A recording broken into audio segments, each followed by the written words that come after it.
Good morning student. आज हम मूल्यांकन के बारे में कुछ विस्तार से जानेंगे। मूल्यांकन अर्थात BS है थर्ड ईयर, कोड नंबर 361। मूल्यांकन क्या है? तो मूल्यांकन शिक्षा का प्रमुख उद्देश्य है बालक के अंतर्निहित शक्तियों का विकास करना है, जिससे वह समाज के प्रति अपने कर्तव्यों का निर्वहन कर सके। अर्थात मूल्यांकन वह प्रक्रिया है जिसमें बालक वह सब सीखता है जिससे वह अपने समाज को एक नई दिशा में ले जा सके और उसका अच्छी प्रकार से विकास कर सके। इसके बाद मूल्यांकन का अर्थ, तो मूल्यांकन का जो शाब्दिक अर्थ है वह मूल्य का अंकन करना, अर्थात मूल्य को आंकना। इस प्रकार मूल्यांकन मूल्य निर्धारण की एक प्रक्रिया है। मूल्यांकन मूल्य निर्धारण की एक प्रक्रिया है, अर्थात जब हम कोई भी परीक्षा या किसी भी वस्तु को तैयार करते हैं और उसके बाद जब हमको परिणाम मिलता है अर्थात रिजल्ट, और उसी के आधार पर हमारा मूल्यांकन होता है। अर्थात हम किस पायदान पे हैं, हमारी रैंक क्या है और हमें और कितना विकास करना है और हमें कितने विकास की आवश्यकता है। नेक्स्ट परिभाषा, कोठारी कमीशन 1966 ने परिभाषा दी है। मूल्यांकन एक क्रमिक प्रक्रिया है जो संपूर्ण शिक्षा प्रणाली का एक महत्वपूर्ण अंग है। अर्थात मूल्यांकन एक क्रमिक प्रक्रिया है जो संपूर्ण शिक्षा प्रणाली का एक महत्वपूर्ण अंग है। अर्थात संपूर्ण प्रक्रिया इसी के चारों ओर घूमती है। इसमें आगे लिखा है जो कि संपूर्ण शिक्षा प्रणाली का एक महत्वपूर्ण अंग है और जो शैक्षिक उद्देश्यों पर जो शैक्षिक उद्देश्यों से घनिष्ठ संबंध रखती है। इसके बाद हम मूल्यांकन प्रक्रिया के उद्देश्य, अर्थात मूल्यांकन प्रक्रिया में कौन कौन से उद्देश्य होते हैं। तो पहले नंबर पर है शिक्षा का उद्देश्य, दूसरे नंबर पर है अधिगम से संबंधित अनुभव, तीसरे नंबर पर है व्यवहार में परिवर्तन। तो शिक्षा का जो प्रमुख उद्देश्य है, पहले नंबर शिक्षा का जो प्रमुख उद्देश्य है अर्थात शिक्षा का जो प्रथम उद्देश्य है वो है बालक का सर्वांगीण विकास करना, अर्थात बालक का शारीरिक, मानसिक, बौद्धिक, सामाजिक हर प्रकार से विकास करना। तो शिक्षा का सबसे मेन उद्देश्य है बालक का सर्वांगीण विकास करना। और इसी के बारे में अस्तु मोदी ने परिभाषा दी है, स्वस्थ शरीर में ही स्वस्थ मस्तिष्क का निर्माण होता है। अर्थात जब बालक स्वस्थ होगा, अस्वस्थ होगा, उसको सीखने की जो लालसा है अर्थात उसको सीखने की जिज्ञासा है वो भी अच्छी प्रकार से होगी और वह अच्छी प्रकार से शिक्षा को सीख पाएगा। तो शिक्षा का प्रथम उद्देश्य है बालक का सर्वांगीण विकास करना, अर्थात बालक में सभी प्रकार का विकास संभव है। नेक्स्ट है अधिगम से संबंधित अनुभव। देखो, अधिगम का मतलब होगा सीखना, लर्निंग पावर। और जब बालक एक कक्षा से दूसरी कक्षा में जाता है अर्थात एक कक्षा से नेक्स्ट कक्षा में जाता है तो वह अपने पिछले अनुभव के आधार पर ही अगली कक्षा को पिछले अनुभव के आधार पर ही अगली कक्षा में जो है जो सीखा है ज्ञान है उसको जोड़ता है। अर्थात पूर्व ज्ञान से वर्तमान ज्ञान को जोड़ते हुए नया अनुभव के अंतर्गत अधिगम करता है। अर्थात जो उसका पूर्व ज्ञान है उसमें नवीन ज्ञान को जोड़ते हुए अधिगम अर्थात सीखने की प्रक्रिया चलती है। इसी से संबंधित आगे व्यवहार में परिवर्तन, अधिगम, सीखना, लर्निंग पावर या शिक्षा, ये सबसे जो परिवर्तन आते हैं वो है व्यवहार में परिवर्तन। क्योंकि सीखने के बाद हर व्यक्ति के व्यवहार में परिवर्तन आता है, क्योंकि परिवर्तन का मतलब है चेंज। अर्थात जब हम किसी कार्य को शुरू में करते हैं तो कार्य हम किसी प्रकार से नहीं करते और धीरे धीरे उसका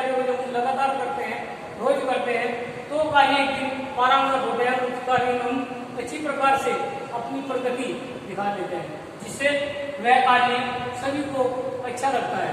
कर ध्यान जरूरत और सुझाव। नेक्स्ट है मूल्यांकन की परिविधियां। तो मूल्यांकन की दो प्रकार की विधियां हैं, एक परिमाणात्मक, एक गुणात्मक। तो आज हम परिमाणात्मक विधि के बारे में जानेंगे। परिमाणात्मक का मतलब होता है किसी भी मूल्य का अंकन करना। यह विधि अत्यधिक उपयोगी है तथा वैध है और हर प्रकार से उपयोगी है, और यही विधि या इसी विधि को उपयोगी, विश्वसनीय, वैध माना जाता है। यह विधि 3 प्रकार की होती है, अर्थात यह विधि या इस विधि के अंतर्गत 3 प्रकार की परीक्षाएं होती है। नंबर 1 मौखिक, नंबर 2 प्रयोगात्मक, नंबर 3 लिखित। तो मौखिक परीक्षा का मतलब है व्यक्ति या बालक या विद्यार्थी जब यह परीक्षा देता है तो यह एक तरह का साक्षात्कार होता है, अर्थात इंटरव्यू। इसमें जवाब देने वाला और जवाब सुनने वाला, अर्थात पूछने वाला और सुनने वाला, ये जवाब देने वाला और जवाब सुनने वाला दोनों व्यक्ति फेस टू फेस अर्थात आमने सामने बैठते हैं, और इसमें एक के सवाल होगा अर्थात एक व्यक्ति के सवाल होगा, दूसरा व्यक्ति अच्छी प्रकार से जवाब देता है।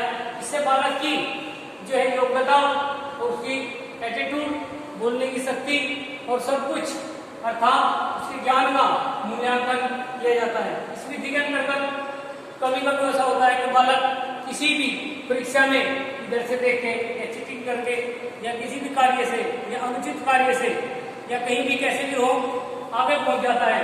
लेकिन मौखिक परीक्षा जब आमने सामने होती है तो इससे पता चल जाता है बालक ने लास्ट कक्षा में क्या सीखा या किसी टेस्ट में या परीक्षा में उसने कितना अच्छा किया और अब वर्तमान में कैसा कर रहा है। इसका मतलब है कि मौखिक परीक्षा सबसे अनिवार्य है। नेक्स्ट नंबर है प्रयोगात्मक परीक्षा। प्रयोगात्मक परीक्षा का मतलब है प्रैक्टिकल। जब हम किसी कार्य को सीखते हैं तो उस कार्य को हम प्रैक्टिकल रूप में करके दिखाएंगे, तभी हम उस कार्य में पारंगत अर्थात विश्वसनीय हो सकते हैं। फॉर एग्जाम्पल, अगर एक कुम्हार अपना घड़ा बनाता है तो उसको अगर वो बनाकर दिखाएगा तभी वैध माना जाएगा। नेक्स्ट है कुछ बालक विज्ञान वर्ग में होते हैं, जैसे फिजिक्स है, केमिस्ट्री है, जूलॉजी है, बॉटनी है। तो ये सब इन वर्गों में जिन सब विषयों में एक प्रैक्टिकल होता है, और उसी के अंतर्गत जब बालक प्रैक्टिकल को सही रूप से करता है या अच्छी प्रकार से करता है और उसको उचित प्रकार से कर देता है तो माना जाता है कि बालक इस प्रैक्टिकल में अर्थात प्रयोगात्मक परीक्षा में भी उच्च कोटि का है, या अच्छा है या पारंगत है। नेक्स्ट है लिखित परीक्षा। तो लिखित परीक्षा 2 प्रकार की होती है, एक निबंधात्मक परीक्षा और दूसरी होती है वस्तुनिष्ठ परीक्षा। तो निबंधात्मक परीक्षा भी कई प्रकार की होती है, यहाँ कुछ मुख्य प्रकार से लिखे हैं। जैसे व्याख्यात्मक परीक्षा। व्याख्यात्मक का मतलब है जब आपको पेपर दिया जाता है अर्थात आपकी परीक्षा होती है तो उस परीक्षा में अलग अलग प्रकार के प्रश्न पूछे जाते हैं। कुछ प्रश्न ऐसे तो व्याख्यात्मक परीक्षा था, कोई प्रश्न का या इस प्रश्न का व्याख्या रूप से या विस्तार रूप से answer they. For example, Hindi में होता है एक पैराग्राफ दिया गया होता है, या हिंदी में एक काव्य या काव्यांजलि या पोएट, इंग्लिश में मान लो कोई भी होता है, तो उसको आपको जो है उसी रूप में यानी कि उसके अर्थ के रूप में ये आंसर देना होता है। तो इसी के तहत नेक्स्ट है वर्णनात्मक परीक्षा या वर्णनात्मक प्रश्न।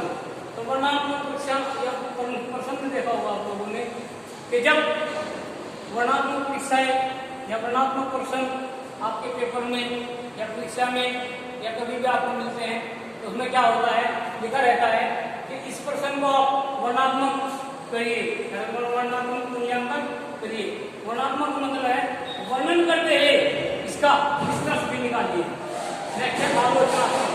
आलोचनात्मक जब होती है जब किसी वस्तु का या किसी प्रश्न का गुण, दोष ये सब आप लोग लिखेंगे, उसकी आलोचना करेंगे और लास्ट में निष्कर्ष लिखेंगे। उसी के अंतर्गत आप लोगों को जो है इस परीक्षा के अंतर्गत आलोचना करने का अधिकार हो जाता है। तुलनात्मक का मतलब है आपको 2 व्यक्तियों में तुलना करनी है। फॉर एग्जाम्पल, एक कुर्सी एक मेज है, ठीक है, तो कुर्सी और मेज कुर्सी का या कुर्सी पर कार्य, जो कुर्सी का कार्य होता है वो व्यक्ति को बैठने का होता है, और मेज का कार्य होता है किस सामान को, किसी उपकरण को रखने का कार्य होता है।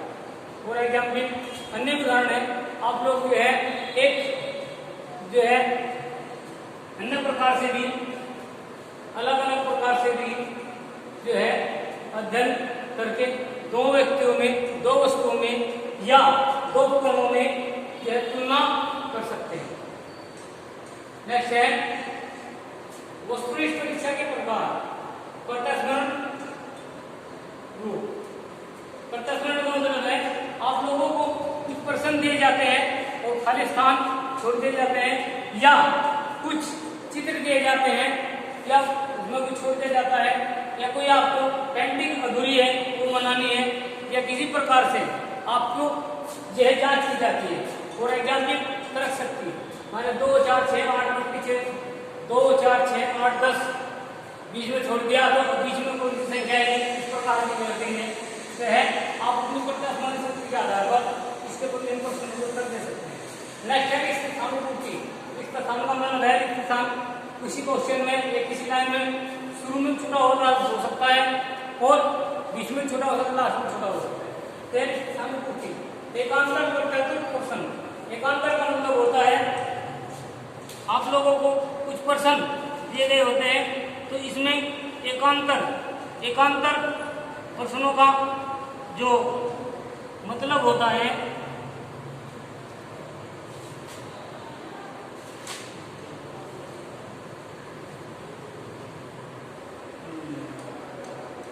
एकांतर का मतलब होता है कि आप लोगों को कुछ प्रश्न दिए गए हैं। ये प्रश्न एक ऐसे भी हो सकते हैं, ओड नंबर वाले भी हो सकते हैं। ओड नंबर का मतलब है देवे, माइने सब देते घोड़ा, घड़ी, ठीक है।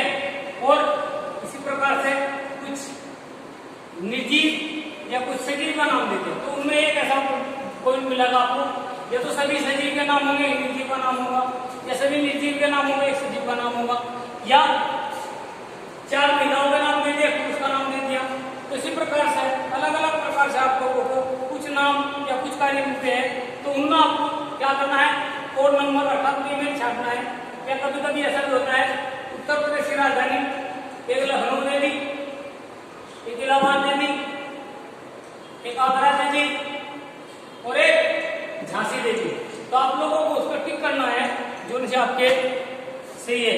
अर्थात उत्तर प्रदेश की राजधानी जो है उत्तर प्रदेश की राजधानी और लखनऊ है, इसलिए आपको टिक करना है। दूसरा ये हो सकता है, मान लीजिए 4 क्वेश्चन लाइन दे दी, हमारा देश 15 अगस्त 1947 को आजाद हुआ, और नीचे 3 लाइन और भी दे दी जो गलत है, तो आप लोगों को उनके सामने जो बॉक्स बने हैं उन पर राइट करना है, कौन सा राइट है उसको राइट करना है, जो गलत है उसको गलत करना है। बहुगल के प्रश्न, बहुगल का मतलब होता है कि आप लोगों को 4 ऑप्शन मिलते हैं, 4 ऑप्शन में आप लोगों को क्या करना है, आपको जो है मान लीजिए 1 2 3 और 4, इन चारों में जो भी आपका वो आप लोगों को आंसर में लिखना है। जैसे फॉर एग्जाम्पल भारत का उच्चतम न्यायालय कहाँ है, तो भारत का जो उच्चतम न्यायालय है वो नई दिल्ली में, और ऑप्शन में दे दिया मान लिया अहमदाबाद या Lucknow, Allahabad.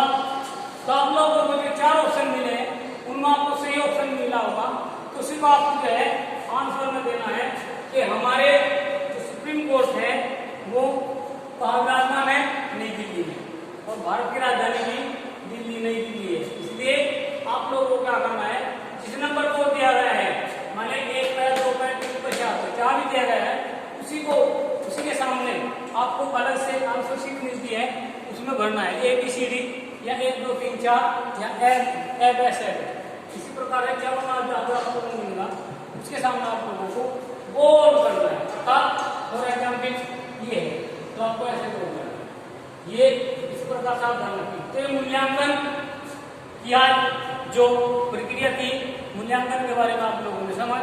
Thank you very much.